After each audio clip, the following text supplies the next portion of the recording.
Hello, personal productivity enthusiasts and community. Welcome to Anything But Idle, the Productivity News Podcast. Today's show is brought to you by Co-working Space by Personal Productivity Club, and I'm Ray Sidney Smith. And I'm Augusto Pinal. And we're your hosts for Anything But Idle. Today we are doing a special show.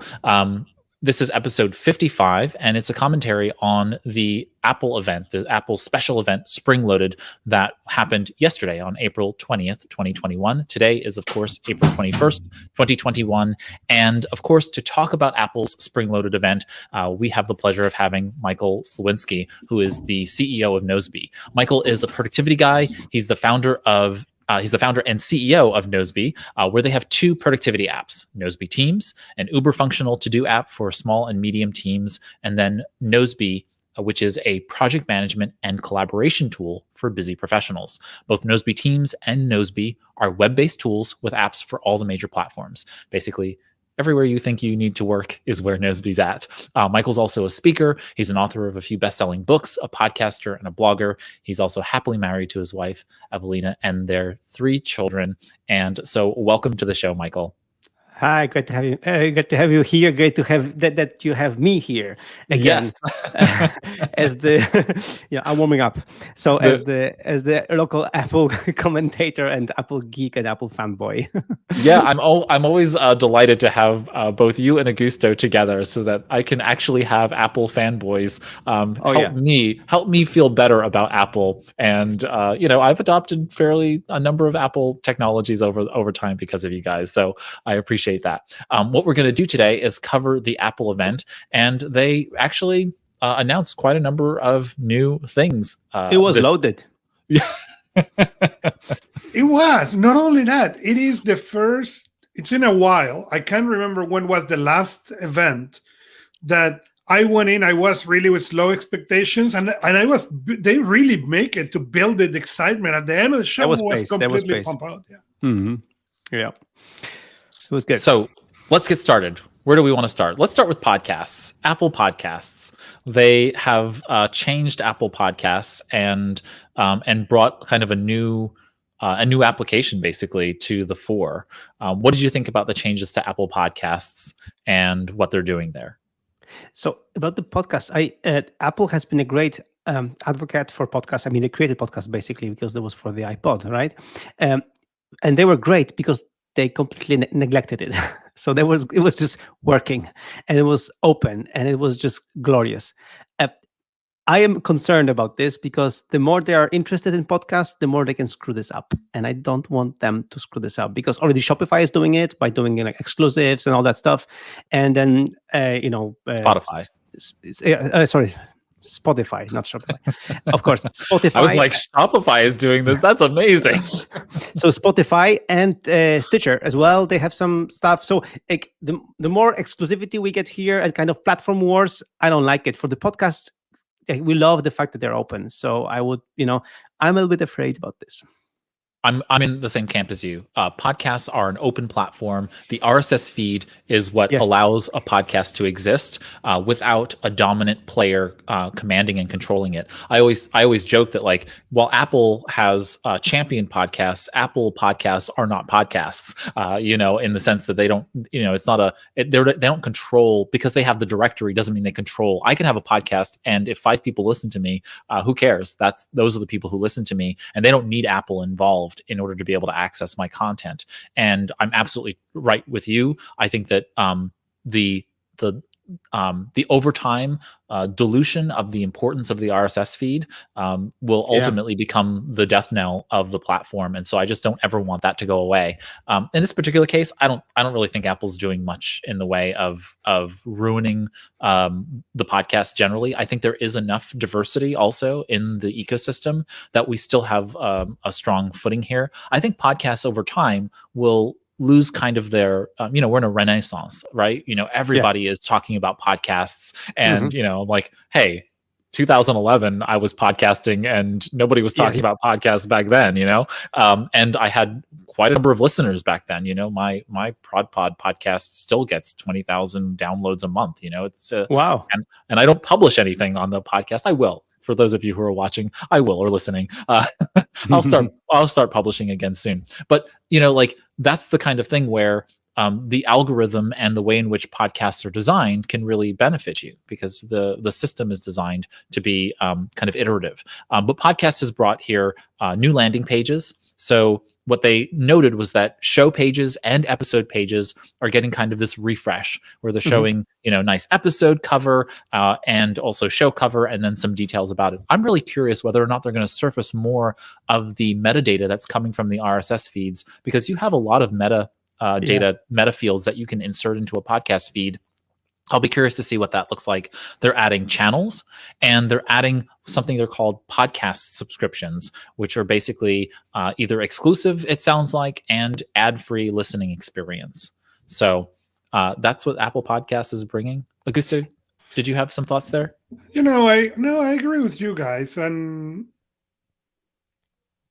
I'm going to be the hopeful here that it's not going to be messed up, that there is enough in and out of podcasting, even as we agree, Apple was the creator of this, but now it's a pretty even power-wise market. Apple don't control this market. I don't think they are the strongest one either. So between Google and others, I think they will be able to bring some improvements, but hopefully not messed it up. So I think they want to also help podcasters monetize their podcasts because, for example, I'm a big listener of ATP FM, and they have the membership program. So when you join their membership program, you can have the ad-free version of the feed. And when you don't, you just listen to the ads that they have. They have 3 ads over the span of the whole episode. And so here, I think their play is the same. Like instead of you doing your own membership program as podcaster, you can just, push 2 feeds, the one with or 2 files, the one with the ads and the one without the ads. And then one will be on the open, directory, and then the other will be in the subscriptions. And then you might get a percentage of your listening or whatever. So I think they're just using this, this dynamic of 30-70 split and all that stuff. So we'll see how it develops. Well, we'll be curious, and I wonder if this is in part a response to Anchor, because Anchor, I know, has been pulling a lot of new podcasts, basically because the platform is super easy to build a podcast on it, but also their marketing is you can monetize from day one. We are willing to, you can talk about Anchor and we're willing to pay you from day one. So I'm curious. And it's free. It's free podcast hosting. Correct. That's because the biggest. Anchor has been bought by Spotify. So the Spotify actually pays all the bills. That's a good trip. Mm-hmm. Yeah, and I think again, this is I think what you're noting here, Michael, is something that's happening across the ecosystem. We have newsletters now with Substack and Review trying to monetize.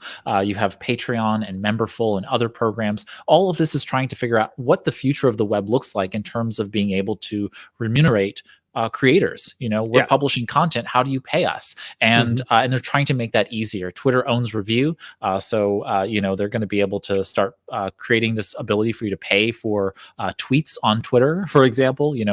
Not your general tweets, but basically an exclusive set of tweets along with the Review application, which is a subscription to email newsletters and kind of a portal where people can interact and engage. I think the new age of monetization of content needs to be figured out. And if you're building an audience, you need to be able to figure out how to monetize that for those who want to make that a career. And so we're going to see a whole bunch of new of programs like this. I think Apple's making their way into that space as well. All right. Let's move to the first product announcement, physical product announcement of the show, which was the iPhone 12 and 12 mini in purple. I want one. My name is Michael Sliwinski. Sliwinski in Polish, to translate, it will be plumski. So plum is a violet, purple fruit. So actually, this is my color. Very on brand. Very on brand. And the problem is that I already have the black mini, the black iPhone 12 mini. But now I'm actually looking at I know a girl in that house that will happily take that phone out of your hands, and I'm not talking about your wife. So if you offer that, if you are looking for excuse, your daughter will happily take that iPhone 12 from you. we'll talk about my daughter soon because she's looking out about some different Apple device from me. But yes, of course she would be happy to get the phone. She just has the Apple Watch and that's it. No, I would love this one. I think it's a very, very nice color, and I'm really happy that they are just, and you will see it with the iMacs, they just finally are getting into colors again. Because of course we can switch colors by having covers and and all that stuff and cases, but it's actually fun to have not a boring phone like me, the black one, but just something colorful. So.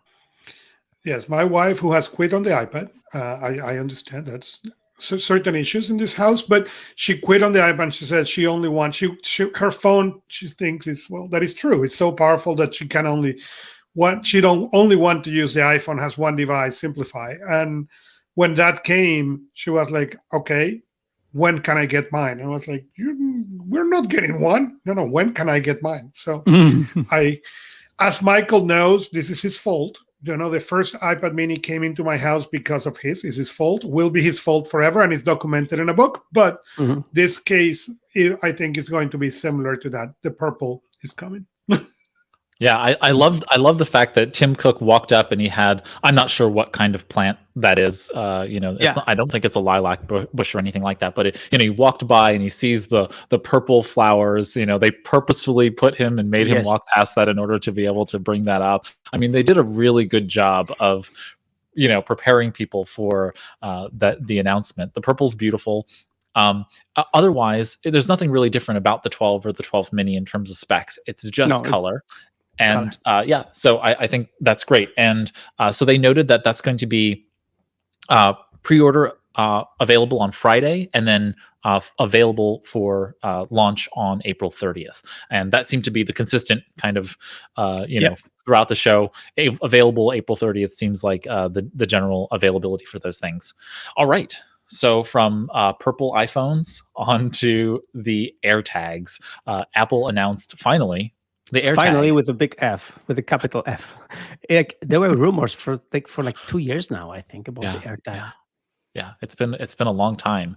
So these are using the Find My platform within the Apple ecosystem in order to be able to have a personalizable, precise, or precision finding, as they're calling it, precision finding device, akin to, if you know what the Tile is.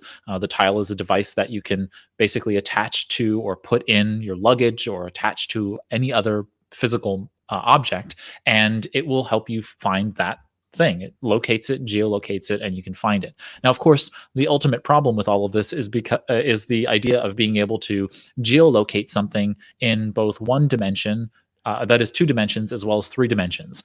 So finding something on a plane is easy. Finding something with topography involved is different. And this whole concept of the AirTag is supposed to help solve for granular finding of things in wherever that item might be. And it looks like, at least from the video, they've done a really phenomenal job with putting in this precision finding technology. It has visual, haptic, and audible feedback mechanisms within the application as you're trying to find the devices. And it seems like they've done the work to be able to make this a really skilled ecosystem, both with the AirTag along with the actual application ecosystem. Not only that, I think the ability to connect to Android and iPhones, okay, and get the NF, so that way you don't lose the connection with the Bluetooth, and then, fine. I told a story early on with one of these devices. Years ago was this, my wife, we were driving back from Chicago, and then my wife suddenly says, I don't know where my keys are. And suddenly we'll open the thing and say, oh, well, they're back in Chicago. Let's drive back. So it was, instead of 4 hours, 6, or 7. But the cool thing is that we were hoping that was where they stay. This now will have the ability to connect to other devices and update. And I think that will be really, really powerful. Yeah, to show you, this is my backpack. And there is the Tile Pro attached to my keys and the backpack. It's as such. So this way I can really find my backpack easily. And so I'm a big fan of Tiles already. And Tile tile ecosystem was also trying to do the same thing. That when there's another tile next to it, it will tell you where it is.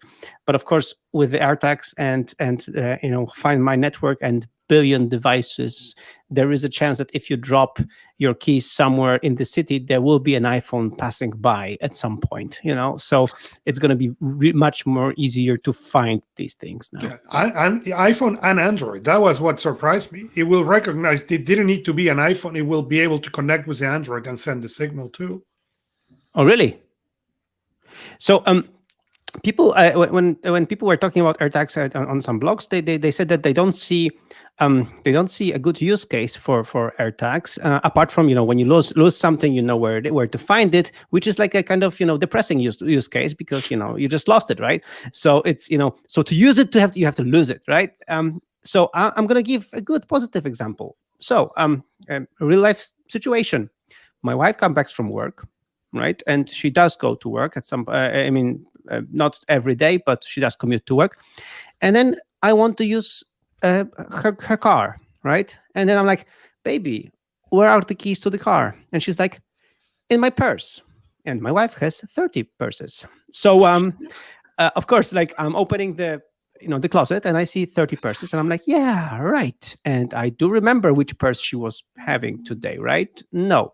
So I just open my phone, I tap on the Tile app, and then suddenly one of the purses starts, buzzing. So now I know which one. So this is a very good use case. I didn't lose the keys. I just I'm refusing to open all the purses to find it. That's the use case.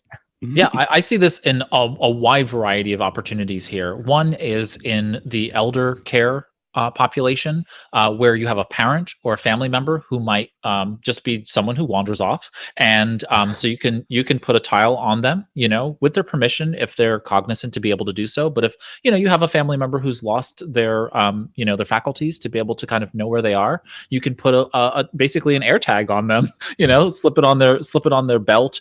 You can basically attach it to them, and then wherever they are, your child goes on vacation, and you want to just be able to know where he or she is if they're traveling in a foreign country. When my baby sister, she did a study abroad, and so she was gone for some period of time in Rome. Well, a young woman in Rome for that period of time, I wanted to know where she was at all times. I'm a bit of a tiger brother.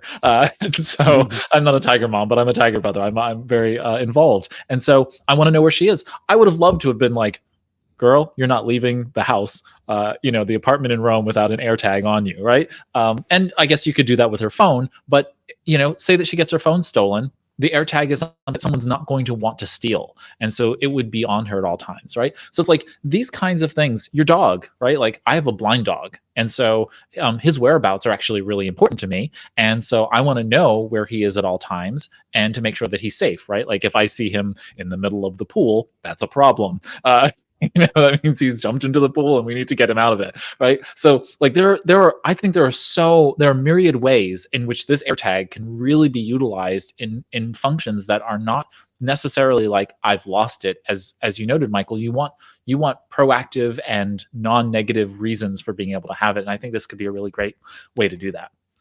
And I think I agree with that. Yes. Can you find, like in anything in life, all the negative cases for the AirTag? Yes, you can. But I believe there is a lot of positive ones. Okay. I want to know, my kids most likely will get one for the backpack of the school. Okay. Why? Because it's useful for me to have the backpack, because we have come to, oh, where is my backpack? And stuff like that. Sorry, they're kids. They do these things, and there are other things, that I want to be able to do. And I believe there is, as there are many, cases in which, for when I lost it, there are many positive cases for these things. There are things that you share. Hey, drop the AirTag in there, share it with somebody, and when you come later and say, where is that thing? Oh, I now know who have it because it's on so and so house.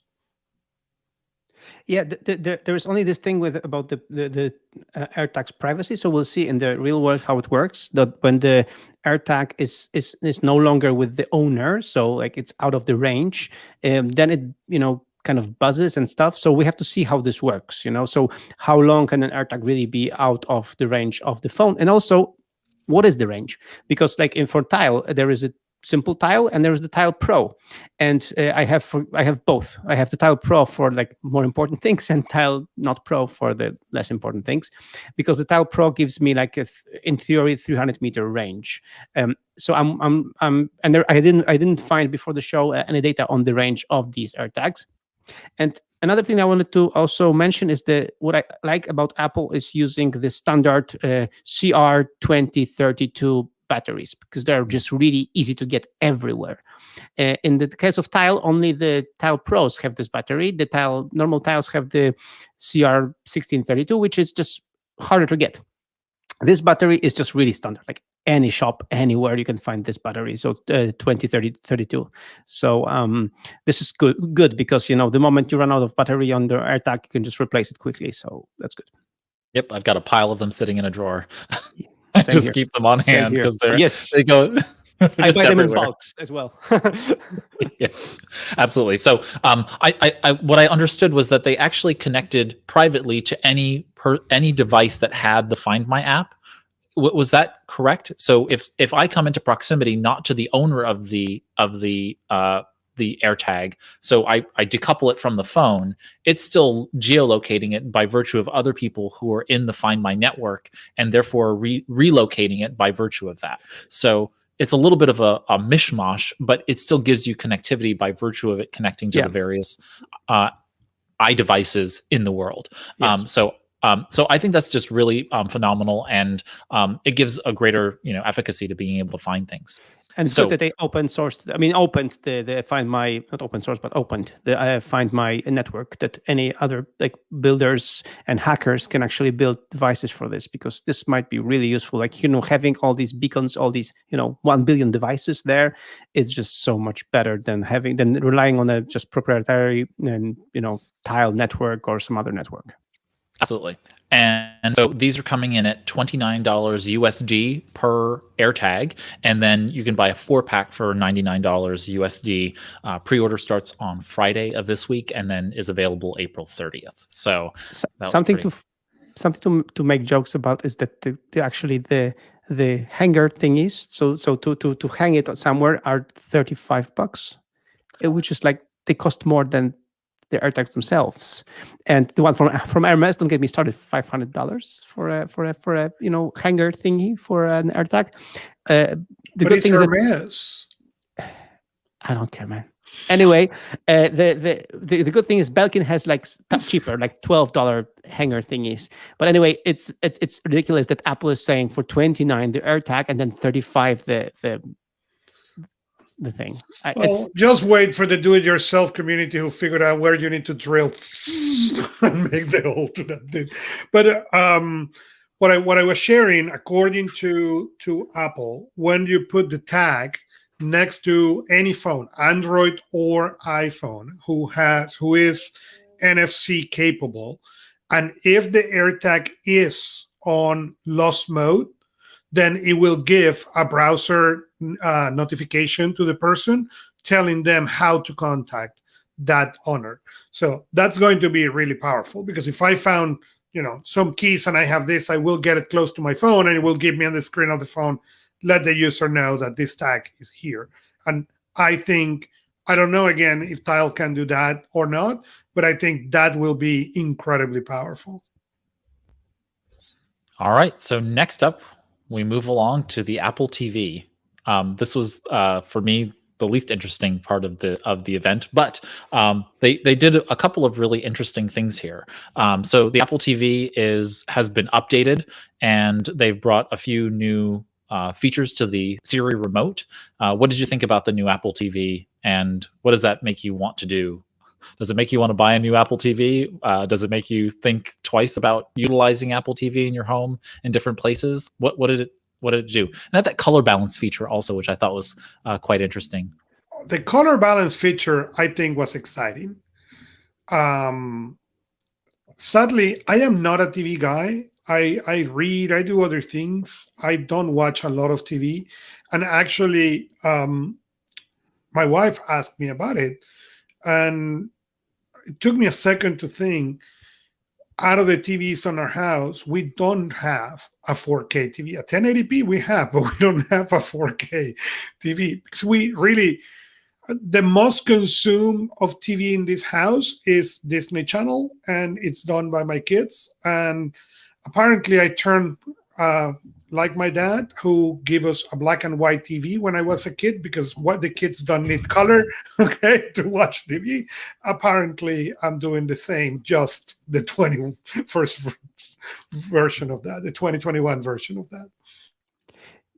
So in my case, I use Apple TVs a lot because I don't trust the Samsung and other TV manufacturers to connect to my network. I don't like that. I don't know what they're tracking, how they're tracking. So I prefer just to use. So for example, I have this Philips Ambilight TV. So actually, Augusto, and this one is a 4K TV, which costs like $300. So it's really very cheap. No. It is not the it's cost. Really it's good. It's but the thing is that there is a big difference between HD and 4K. It's really like especially with Netflix and Disney Plus, the content is already there with this resolution, and it's just amazing.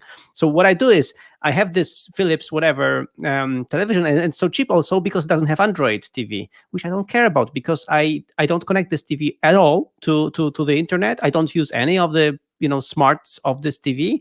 I just plug it to Apple TV through HDMI cable. So I have everything logged in on Apple TV. So I prefer to use Apple TV actually.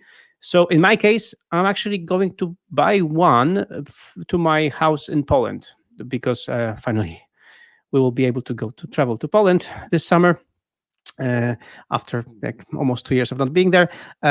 So the thing is that I'm going to get one here for my house, and then use the old one from here to the other one. So yeah, I use Apple TV a lot, and for me it's great. But the remote is much better. The old remote was complete crap. It was really bad. I'm trying to show the remote on screen. I'm not having very good success with that, but you can all kind of see. You can kind of see it. It keeps jumping in and out. For those of you who are listening after the fact, you're not worried about it. The new remote is so much better. Yeah, it looks like it has that the outer rim of the remote has kind of you can run your finger clockwise or counterclockwise around it to be able to scrub to a different point in your video. And there's like a rocker on the right hand side. I'm not sure what is that volume or something like that, but you have some different options that you didn't have before on the remote, which is kind of nice. The most important thing is the design is like this, that you know exactly which part is the top and which one is the bottom. The other remote was symmetrical, and it was like I took it in my hands the other way around so many times. Like it's just way better, this new remote. Yeah. Also, it seems more kids-proof than the previous version. Yeah, I have an Android Shield. So with the Android or Google TV or whatever it's called, Android TV, the notion with that remote is that there's a center panel that is touch sensitive, and you can slide up and down to change the volume on the remote. And for the longest time, you just accidentally touch that, and then all of a sudden the sound bar would shoot the volume up to really, really high. So having anything where you can accidentally push against things, I'm generally nervous about. So I'm really curious about, on the side of that Siri remote, whether or not that rocker is going to become a problem, because that's one of those things where it falls into the side of the couch, or you on your lap and your leg touches it, and then you kind of push against one of those things, and all of a sudden no volume or really loud volume. So we'll see what happens with regard to the Apple TV and how that comes together. But $179 for the 32 gigabyte version, $199 USD for the 64 gigabyte version. You can order that April 30th, and then it will be available, they said, sometime in May is what I heard them say. So yep. All righty. Now, I guess, is this the biggest news of the show? I'm not sure, but we had the announcement of the iMac M1s. So let's talk about it. What did the iMac M1s say to you, do for you in terms of being new products? So I'm still like, when I'm talking to you right now, I'm hooked up to so my camera and my microphone are hooked up to an 2014 iMac 5K, and it's great. It works fantastically. Apart from the fact that sometimes just it like the it spins up because heating, and I was dreaming of this moment to be able to switch it to a M1 iMac. And I like the fact that it's colorful and it's really nice and really thin and all that stuff. But I don't want it. I don't want this iMac. Why not? Because it's 4.5K. And so it's a smaller screen. It's 24 inch. I have 27 inch. So I don't want to, have a downgrade of screen real estate. Basically, because what I do is I work on my iPad and have this giant screen as my canvas, So I don't want to have a smaller canvas just because it's thin and sexy. So that's one thing. Second thing, I don't know why they put the M1 chip and they don't put Face ID on the iMac. I mean, come on! Like you unlock it with your face, like you're just standing in front of it. Like how? Like really? This is how it's done. And what you do, you give me an Apple keyboard with Touch ID instead. No, I didn't like this idea at all. But they have to have something to announce in 24 months, right? In 18 months from now. Something for the 27 inch. The Touch ID this year will have face and you will see it. The iMac Pro now 27, and you will happily pay $300 more for the Face ID. But this tells you a lot. Go ahead, Michael. I'm just scared that the iMac Pro, which won't be 27 but 30 something inch, which is great. I mean, I want a bigger screen they can give me, but because it will be Pro, the price will start like $5,000 or something. So well, of course that's part. But you want Face ID. You want otherwise put your finger with a smile. But this tells us a lot about Apple's approach to things, and they've been doing this for a long time, and I think a lot of manufacturers have, which is this incrementalism that when they are trying to get ahead of their own releases, they may have a larger project that they're working on to release, and in between they want to basically increment up. And so they could have easily put Face ID into the iMac, no questions asked, but they chose not to because they're going to need a few release cycles in order to be able to get to their next big jump. I don't know what that next big jump is, whether that's finally a touchscreen MacBook or something like that. They need some time, and so they're basically giving us little bits here to kind of get to that next step. And I can see that in a lot of these product releases. They could have done a better job, but they chose to limit the product, do it really well here, and then give the next step, and then voila, they come out with the next big product launch. And I don't think that was the case here with AirTag. I mean, this is just something that they wanted to launch for some time, and they finally got around to getting all the parts to work. And maybe it was just a critical mass of users globally. That might have been an issue as well to be able to do. So iMac has the M1 chip. My favorite feature is that it has the emoji keyboard key. I like the colors are fine. It comes in 7 colors only when you step up. So is it 5 colors for the iMac that is at one version of the iMac? I forget which. The base version. The base version, the 1099 version has 5 colors, and then the 1299. So it's like a more expensive version has more colors, and the 1299 version has 2 more USB ports, and then it also has the gigabit into Ethernet, so you can connect to a normal network via cable. And is that built into the adapter, or is that in the interface itself? Adapter. No, it's in this power brick. It's in the power brick. Yeah. Mm-hmm. Yeah. But I might say there was a couple of things. I like the idea of the colors. Remind me of Steve Jobs and very good that you have the colors. Yes, I really like that. I like the fact that they went into the detail of modify their keyboards so you could buy, your tangerine. That's what it used to be called, the tangerine iMac with the tangerine keyboard with the tangerine mouse. And I love that they with the Touch ID, as much as we can complain about that, they finally make it so you can get a smart login. So if I put my finger and if somebody else is logging or nobody is logging, it will come to my profile. But if my wife does it, it will go to hers. And I think that was a great idea and a great thing to show. So I was happy about that. Yeah. I don't. I'm kind of torn about the design. I mean, I love it. It's really beautiful, and then I like the fact that Apple is so crazy about thinness, and that's why I love my iPad Pro. That it's so thin. It's great, but does the iMac really have to be that thin? Like, wouldn't it be just better to have the computer behind the screen and then make it a little bit thicker, and then not have this chin?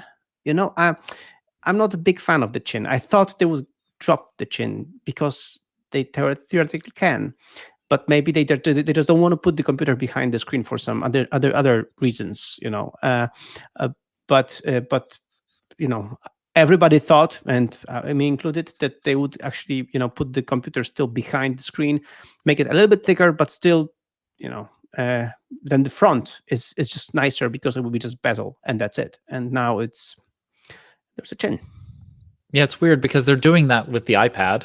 They're and the iPad Pro. Yeah, right. There is no chin. Easily, right. They could easily have done this with just maybe a little bit larger of a bezel around the rest of it, and then that way they could kind of compensate for that if they needed to. I mean, with the iPad, you do have a lower chin because it has that your fingerprint, at least on my model, you have the fingerprint sensor. For those that have Face ID, you don't have that on there. Exactly. You do have a little bit, so you can work that around.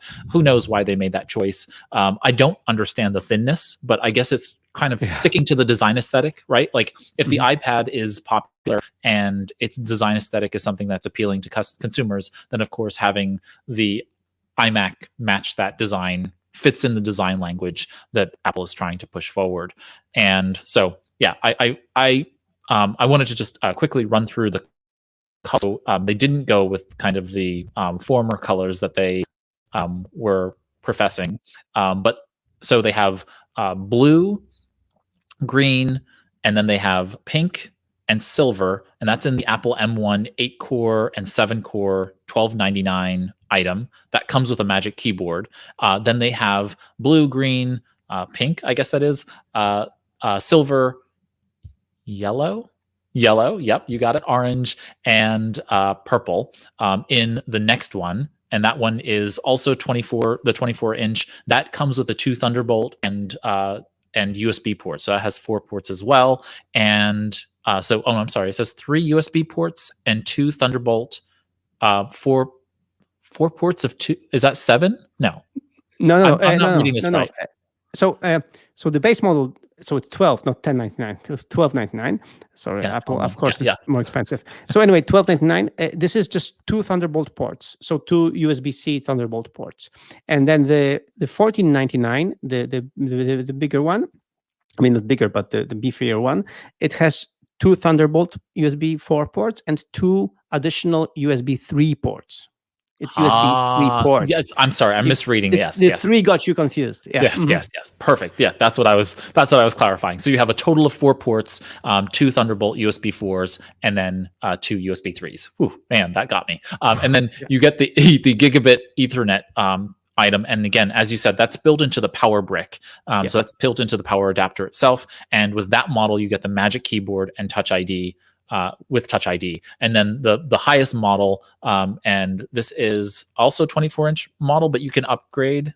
Where's the 27-inch model, or is this not in this line? Not in this spec. No. It's got it. Okay, that's what I was misunderstanding from the show. Yeah, so this is also 24-inch. Again, same level of models, but you get the higher level of storage. So you get half a terabyte of storage on that, and that's at $699 USD. So that's the iMacs that have come out. That comes in the 2 upper level ones come in the 7 colors, and then the base model comes in only those 4 colors. So just something to keep in mind in terms of pulling them out. Anything else that stood out for you? It has a 1080p camera. Did it not have one in the iMac before? No, it was 720, man. It was 720. Yes, Oh, I know. I'm sorry, not to laugh, but yeah, I'm glad to see them step it up with a 1080p camera here. Finally, I think Yeah. that's a really good upgrade because really, why would you in this day and age have a I was 720p in a camera? show. I was listening to some commentaries yesterday when they said this is the best camera we have ever, and somebody on the show replied, "Well, the bar was really low, 720." Yes, exactly. Just to give you an idea, right now I have I'm looking at you through Logitech Brio webcam, which is 4K. So I'm sure they could have done 4K, but they have to have their margins. So they just 1080p. It's great. But I'm happy that they did it because it's gonna be better. Like we do video calls all the time, so really good that it's good. It's better. Absolutely. All right, on with the show. Yes, And then we get to the last but not item least. of the show, of the presentation of the spring, the iPad Pro. Yes. So let's start with the Mission Impossible introduction. And I was really excited about what they were trying to do, but I don't know if the Mission Impossible was needed. But No, it was fun, but does Tim Cook really need to do all that to get to his own, company? Yeah, But yeah, theatrics. the they wanted theatrics to be funny, so it's good. anyways, they announced the iPad and a new iPad Pro 11-inch, a new iPad Pro 12.9. What excites me about it is I was expecting the rumors already. We knew the iPads were coming. What was not sure on any rumor is if we were going to get an A15, A16, whatever was the number that gets, or what we got, that is an M1. An M1 is the same chipset that you will find on the MacBook Air, on the iMac we just talked, on the iBook Pro. So processor-wise, now the iPad is par with the laptop. For the first time, they are saying we are going to have the same processor on these two things. And because I am the hopeful guy in here, the two people who are with me on the show were not so hopeful about it. Okay, I hope that means that Apple, we are going to end this get me a MacBook with touchscreen or give me. Now, you know what? We are going to be able to run universal apps. So if the thing or feature is available to the Mac, it will come available to your iPad. This is my wishful thinking. And you are going to get one app and keep pushing. you can pick your poison. You like laptop style, the center of gravity on the bottom, or you like iPad style and the center of gravity in the back of the thing. That's what I'm wishing to see. It may not be on iOS 15, but I'm hoping that that's what Apple is pushing the cart. That said, they made a distinction between the 11 and the 12.9 on the screen with a mini LED and an incredible screen for the they put XDR display. The display on that thing on the 12.9 is simply incredible. Yeah, and that's the problem with this, because now so for our listeners who don't know, I have a 12.9 and I love my 12.9, and Michael tried a 12.9 and he returned it because it was too big and it didn't allow him to go quickly from non-iPad style to iPad style. So before the show, I was joking with him that one of the things he quote on that post on his side is that his hands are too small. And I was joking before we start recording that he needs to start doing some exercise to start getting those hands. I'm already practicing.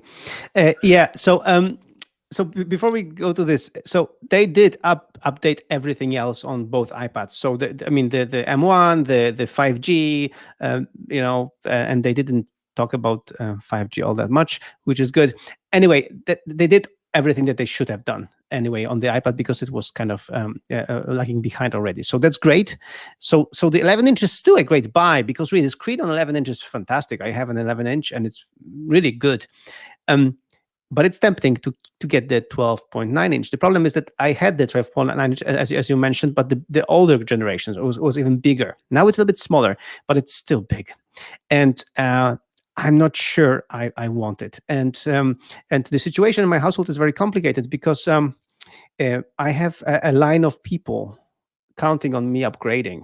So I have 3 daughters and a wife. My wife already has my previous iPad Pro as her iPad, and then my daughter has an iPad 2018, and my smaller daughters, they have the Mini 4 and the Mini 2.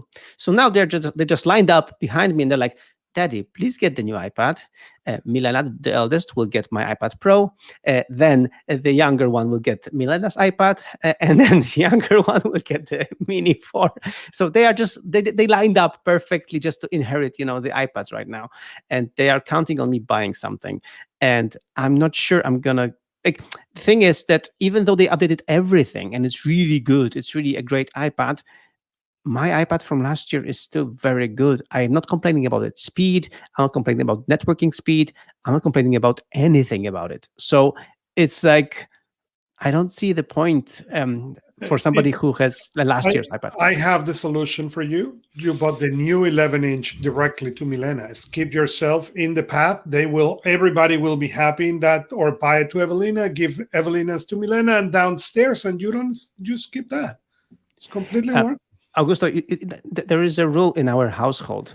Michael gets the newest toys. Full stop. That's the rule, man. Like this, you cannot, this is the law, So no. See, you're looking a problem to every solution I bring you here. But tell me, Augusto, because you are using the 12.9-inch, but it's a desktop iPad for you, right? You never carry it around you, do you? No, I have a Mini, and when I'm going away, I'm going on my Mini, and I actually testing.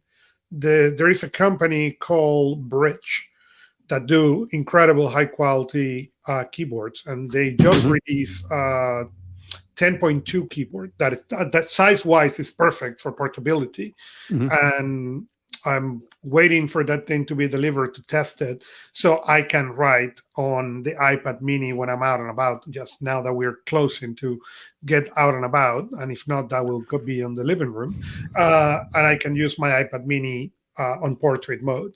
That's one thing that I would love to have on the iPad, even the 12-inch, is to be able to write on portrait mode when I'm out and about. Yeah. So the problem is that the iPad 12.9-inch, together with the Magic Keyboard, which they announced that there is a white one even coming, so we'll talk about that. But with the Magic Keyboard, it's 2 times 700 grams. So in total, it's like almost 1.4 kilograms. So it's heavier than the MacBook Air, and it's slightly lighter than the MacBook Pro 13-inch. So it's so together with the Magic Keyboard, the new iPad, the big iPad, and this big iPad with this new screen actually increased its weight by 40 grams.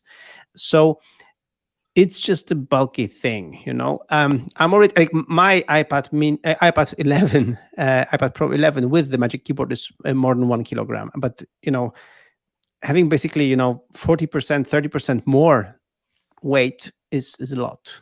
Yeah, but that's the 12.9 for me is the main iPad, and I take it if I'm going to work somewhere. I work from home, so I don't go many places to work. But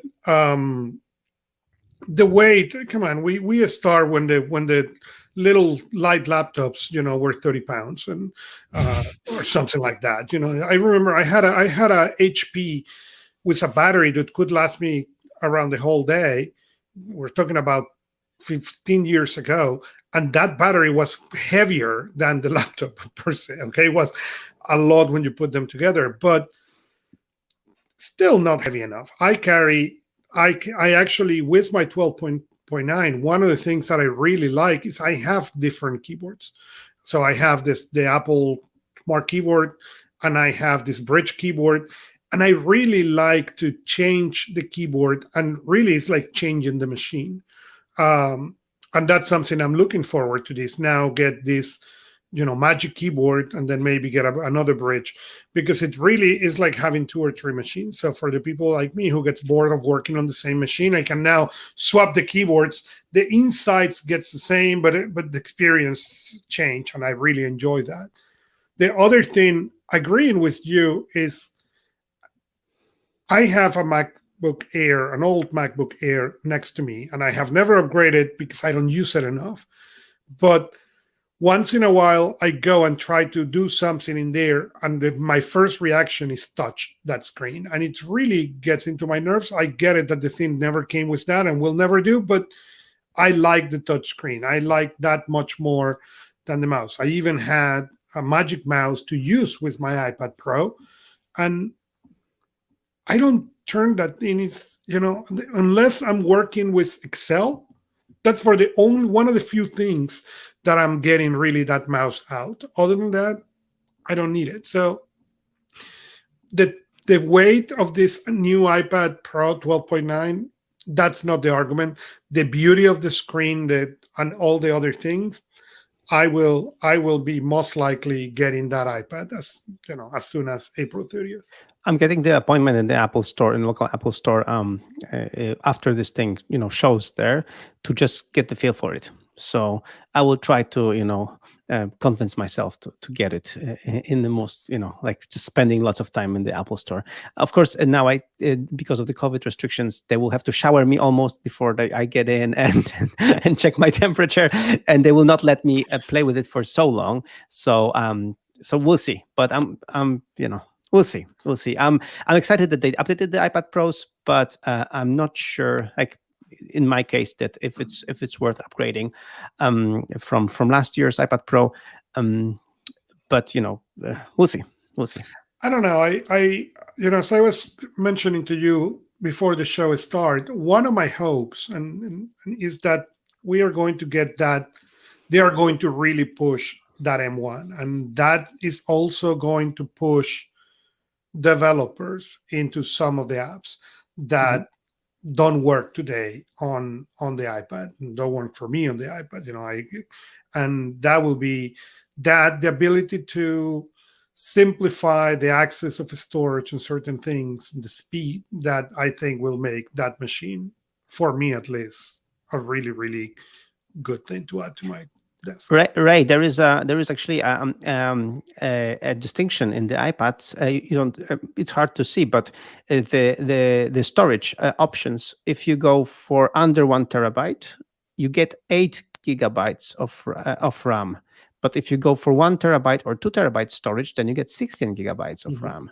So you get more RAM on your iPad with the bigger storage. And the 1 terabyte 12.9 inch is $2,000, and as you show right now, the 11 inch is $1,500. So so they actually are mentioning RAM, which they haven't before. Like, we had to discover how much RAM the iPads had. So the RAM issue can be also one of the differences, differentiators for me to get the new iPad, just because I use the iPad a lot. So not killing the apps and having the apps in the background, that would be RAM awesome. would be awesome, because iOS is very aggressive about killing the apps, and many apps are still, even the Apple's apps are still not good citizens. They just completely reset, so, and they don't come back to the same position where they were, even though Apple pushes on developers. They, like, whenever we do a review, and they are doing review of our apps, they push us so that we comply with this, and that our app, when it crashes, it comes back to the same place. Please do it with Apple Music. It forgets whatever you were playing. It forgets everything. So and this is Apple Music. This is their services as well. So and I'm an Apple Music subscriber. So So that's why more RAM is good, because then this way the apps will not be killed so aggressively in the background. So you will be able to shuffle the apps much more. Fantastic. And so we also know that it's coming in future colors. I think white is coming. It's currently available in silver and space gray. And then they talked about more colors. No, No. they just no. It's a Pro device. Pro device have to be boring, so it's only space gray and silver, and the keyboard is white. So they introduced the white keyboard, which will get so dirty so fast if you use it really, then that good luck getting it. That was exactly my thought when I saw white, and I was looking like, why that's going to get dirty. Just walking in the office, it's going to get all. By looking at it, it will just get dirty. Like it's just There was an iPod. There was an iPod Touch at one point that had a white background. I think the iPhone also had a white background version, correct? And so I thought they were going to bring something similar to that to the line of Pros, but I guess not. No, I guess the Pros have to be boring, and I think this is the difference between the 11-inch, for example, iPad Air, which comes in colors. So if you want to get colors, iPad Air is the choice. But that's fine. I mean, that's a good way to distinguish, the pros versus the non-pros, if you care more for the color and the speed. And let's clarify that if we look into that one, if you look into the iPad Air, really, unless you do certain specific things, that machine is so capable that you need to do, I don't know what you need to do to really make the iPad Air choke, the iPad Air 4, that it comes in colors and all that. It's not exactly lack of power on that machine. I was just showing that this is one of the solutions to get the iPad less boring, and I'm still boring because I have just one sticker, but there are more stickers lined up that I'm going to use on my iPad Pro. So if you have a boring iPad Pro, just lots of stickers on the back of it, and then it's fine. With the iPad Air, I just don't like the Touch ID. I want to have Face ID. Like Face ID is just really good, and that's why I get the. Oh yeah, much better. So Face ID is that's why I like the Pro line, because I have Face ID, and with iOS 14.5, the Face ID will work when you have Apple Watch and Mask on the iPhone, which is really good and really useful. I've had the beta for quite a few weeks now, and it works almost always. So it's really good. It's just so much difference when you're wearing a mask out and about. Yeah, that would be really nice. Yeah. So the iPad Pro, really, I'm happy that it's updated. I'm happy it's there. I'm still struggling which one to get, and I'll probably get something because my girls won't let me just not to. And but it's a hard stuff not to crack. I'll keep you posted. Yeah, I think I'm going to stick with my current iPad. It's doing its job, and I don't particularly have a problem. I use it mostly as a hotspot and for note taking, and both handwriting as well as it. But it's not a power device for me like it is for you guys, and so I'm just going to continue using mine. I wanted to see something that set it really apart from what I was currently doing, and I didn't really see a huge differentiator between what I'm currently doing and what it can do for me in the future. I am still considering buying I have a MacBook Air that I use when I'm on the road, of course, for the past year and a half now, almost. I have not been on the road, so it's not been a use for me. And so I'm thinking about what will be my next device, whether I'm going to go with a Microsoft Surface laptop or whether I would go with some kind of MacBook, and what that would look like. Yeah, so them launching the iMacs didn't help me. The iPad Pro just doesn't seem like it will fit my. I don't want a tablet to work on when I'm on the road. I actually want a laptop for a number of different reasons. And so now it's kind of just I'm back in that waiting game, because I was hoping they were going to announce new MacBooks for just like maybe an updated version of it. That didn't happen, and so we'll see what happens. I don't think the M1 MacBook Pro is actually even for me, so we'll see what happens as I'm looking forward, because I really do want something that can basically be a desktop powered device when I'm on the road. I can't have something that's going to have poor camera. I can't have something that's going to be less powered than my desktop systems. Yeah, speaking of camera, what I also like about the new iPad Pro, the front-facing camera got better because it had a bit it has a bigger field view, so the angles are better, and then it has this center stage thing that you can The just center move stage around. app, So feature, yeah. yes, so it's really good. I really like this improvement because I'm using actually on my iPad Pro. I have this application, so there is a pro tip for you. I have this application called Teleprompter. And when I'm recording some kind of a video to my team or a video to my team productivity show on my blog, I use the teleprompter. So I basically look at the at the camera of the iPad, and there is like it's recording me while it's showing me what I have to say. And because I speak very fast, a teleprompter prompts me to speak slower, to read carefully, read slow, just like Michael always should, but never does. So that's so that's actually a good feature. So I'm excited that they did improve this kind of camera for the iPad Pro. Yeah, so folks who are not aware, center stage is basically what they're doing is they're doing a wide field angle on the camera. It's taking this almost panoramic video feed, and as you move around in front of the camera, it centers the subject in the field of view so that it's always keeping you in field of view. And if someone else enters the image, it then will widen or move the image to basically stabilize you both in the center of the screen. And this is available in a lot of different technologies.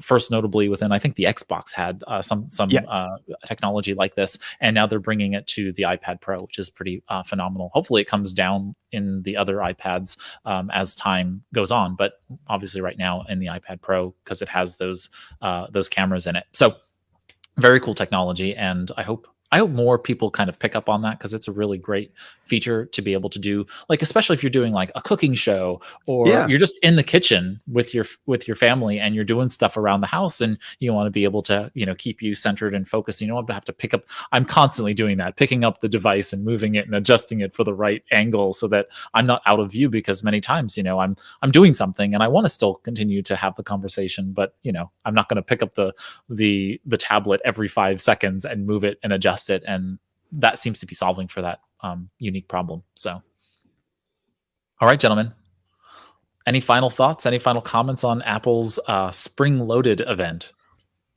No, but it was really. I was terrified when they said spring loaded. I don't know. The last ones have been a little weak. This one was really loaded. It was a really good show. It's interesting. Now it's back into making WWDC really interesting because now the hardware is there. The question is, okay, now what are you going to bring me in iOS 15? Yeah, and so whenever we have a show like this and we have new iPad Pros, everybody is always getting back to this situation. Can iPad be used for work? And it's just a tablet.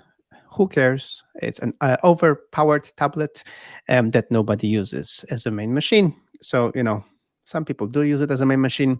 And this brings me back to your commentary, right, about which computers you care about and which computers I care about. As you've noticed, I'm struggling to find reasons not to upgrade to this latest and the greatest, because iPad is my main computer. I really use it all the time. And my iMac, even though it's so big and then the new one is just so fast, I don't really care. As you can see, I care about the 27-inch screen of my old iMac, of my 2014 iMac, because it has more screen estate, because this is it's like a glorified desktop, canvas for me, and that's it. And for that, I don't need that much power. Okay, as the fans spin on every now and then, but apart from that, I just have glorious Retina screen, which I can just put stuff there and have a reference material for what I'm doing on the iPad, actually. So it's it's curious for people that when they see my desk and they see the iMac and the iPad, they don't get it, that the main device is the small one and the auxiliary device is the big one. And what is the feature called where you can pair your Apple devices together to see screens side by side? I know there's a feature for that. Sidecar, yes. Are you able to do that with the iPad, to bring like extend the screen to your iMac from the iPad? No, this feature doesn't work like that. This is just Okay. it extends the iMac screen to the to have additional screen on the iPad, which I don't want. Want But the what I opposite do, way. yeah, but what I do is, and that's why I'm seriously thinking about getting a different display instead of what I have right now, because with this new iPad Pro and the Thunderbolt, Yeah. Thunderbolt screen, I can hook it up to really a big screen, and have an additional screen there. So that's one thing. And second thing, you can use this kind of video in. It's from Elgato, the video. I don't remember how it's called, but anyway, you put it through USB and you connect the iPad, so you can actually, kind of put the screen of the iPad on the, mirror the screen on the iPad on the big one. So yeah, there are just, many things like that you can do. And also, just to mention that Zoom, the main video conferencing software that we normally use, has improved. Because of the COVID, has improved a lot, and now you can have Zoom calls and do note taking on the iPad at the same time. Before that, it was impossible. There was either the people would see you or you would take notes. Now you can do both, and which is really good. So that's why, again, I'm prompted to have the bigger screen, because then I can have the Zoom call and the notes side by side and have both big. So I'm going to share something so you laugh, since our kids are not watching this, or your kids are not watching this episode. Maybe they are. My kid discovered with that feature that he could split the screen, watch his teacher, and play Minecraft on the other half. Yes. I thought he would do that. Yes. Yeah, he was not as interested on the note part, not as interested on the Minecraft part. Yes. Well, now I'm very interested in that. I mean, I normally have Zoom up on my desktop and I'm taking notes, in a secondary device. And I just find that to be much more useful for me in terms of being able to take handwritten notes if I'm feeling like it, or if I'm typing notes into my secondary device, whether that be many devices that I take notes into. But on the iPad specifically, I have the secondary keyboard, I have the iPad set up and taking notes. But there are times when I just want to be able to have the Zoom call and the notes at the same time. And if you could do that in and on the same device, that's really cool. And another pro tip when we're talking about this, just to, I'm sorry for extending this show, but I recently discovered the power of hiding yourself. So hide self-view, not hide the video. The video is still on so people can see me, but I'm hiding self-view so I don't see myself, which is both good for your psyche because you're not looking at the mirror all the time.